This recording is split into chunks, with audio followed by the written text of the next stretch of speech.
What's up, students? Welcome back to another episode of Tabletop Physics. I'm your host, Reese Pricer, and today we're going to be looking at two different science experiments that look very different, but are related by the concepts that let them operate.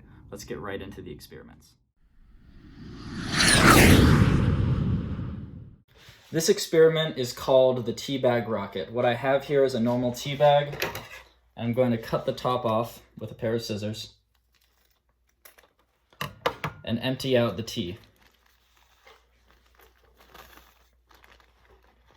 Now I'm going to form this empty tea bag into a square column,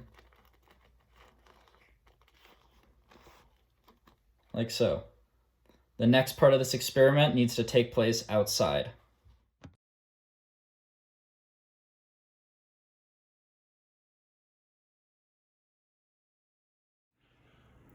All right, here is our tea bag column, and we're going to set it in this pan to keep the wind from blowing over. So we have our tea bag column inside this pot, and we're going to light all the ends on fire.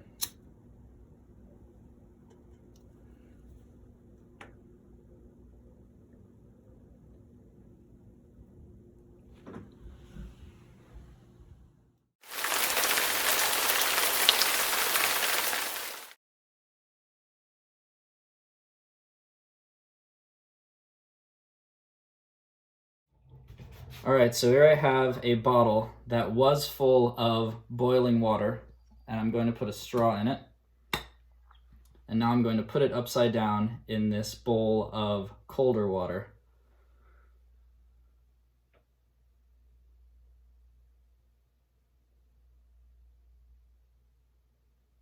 Now you might start to notice that the water level in the bottle is rising.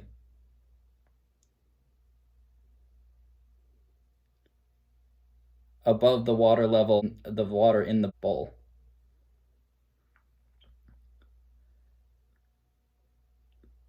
Now if I wait for a while, it'll continue to fill until the bottle in my hand cools.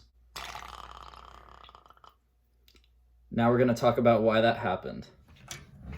Now let's start by talking about experiment 1, the tea bag rocket. Now, as we saw in the experiment, when I lit the tea bag on fire, after a while, the remains of the tea bag floated up into the air pretty high out of the pan. Now, what's going on here is you have the bottom of the pan, and you have this tea bag column. And as the flames are burning down, the air in this column heats up. And we know that when air heats up, it expands. And so we have expanding air inside this column, and a little bit outside of it, of course. Now, when this air heats up, it expands, its pressure decreases.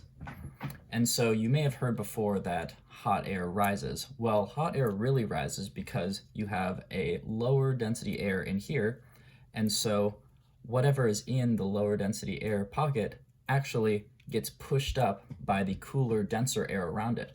And so as this is burning, the air from the outside starts rushing in to push up the less dense air that's in this column of heated air. Now, up until the last point of the burn, this pressure from the outside cooler air is actually not quite enough to lift up the tea bag, even though it's pretty light. But when you start burning all the way to the bottom, there's almost nothing left of the tea bag except some really light burnt ashes. And when it gets there, the pressure from the outside is actually enough to push the remaining bit of the tea bag up into the air. And since this whole column of air is heated up, it can push it all the way up pretty far into the air, and it floats away. Now, experiment number 2 looks a lot different, but it actually works under similar principles, which include pressure. Now, the way that the water gets sucked into the bottle is actually very similar to the way that you suck water up into a straw.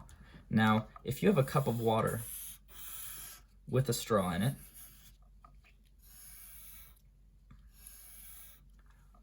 a lot of people think that when you're sucking through a straw, it creates a vacuum. and that vacuum sucks the water up through the straw. Now, that's not a completely correct way to think about it. It's nothing specific about the vacuum that creates a force that pushes the water up the straw. Vacuums do, of course, suck things into them, but that's not exactly why the water is going up into the straw. What happens is, when you suck air out of the straw, it creates a vacuum in here of lower pressure air. And since the air pressure is lower in here than in the surrounding atmosphere, the atmosphere actually pushes down on the water to balance out that differential in pressure, and the outside atmosphere pushing down on the water causes water to get pushed up into the straw. So when you suck a drink up through a straw, it's not actually your mouth sucking up the drink, it's the outside atmosphere, all the surrounding air, pushing the water into the straw and into your mouth. Now, if we think about this in terms of the bottle that we were filling up, we had a big tank of water.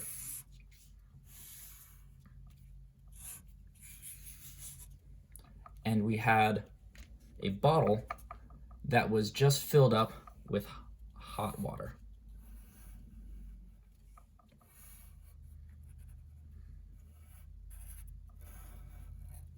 Now, since the water in the bottle was hot, when we poured out the water, the remaining air inside was still heated up by the water, which means it wants to expand,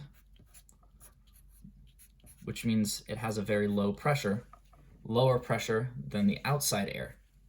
And because of this, just like with the straw, since the pressure in the bottle is lower than all the outside air wants to push into it in order to balance out the pressure.